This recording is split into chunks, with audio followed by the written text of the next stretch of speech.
মহিলারা যদি স্বপ্ন দেখে তার স্বামী অন্য কাউকে বিয়ে করছে, তাহলে এ স্বপ্নের ব্যাখ্যা কি? আমাকে এক বোন কয়েকদিন আগে ফোন দিয়ে মিনিমাম 24 থেকে 25 বার ফোন দিয়েছে। ফোন দিয়ে বলছে যে হুজুর, আমার একটা স্বপ্নের ব্যাখ্যা অবশ্যই জানতে হবে, যে আমি স্বপ্নে দেখেছি যে আমার স্বামী স্বপ্নে অন্য আরেক মহিলাকে বিয়ে করছে, এর ব্যাখ্যা কি? এটা আপনাকে একটু প্রমাণ করতে হবে। মনে রাখবেন, স্বপ্নের কিন্তু একটা ভ্যালু রয়েছে। Dream is not a silly matter in ইসলাম।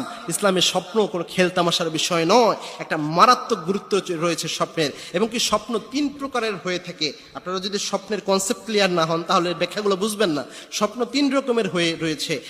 এক প্রকার স্বপ্ন হচ্ছে আর রুইয়া সলিহা, যেটা সত্য স্বপ্ন, যেটা রহমানিও বলা হয়, আর রুইয়া রহমানি।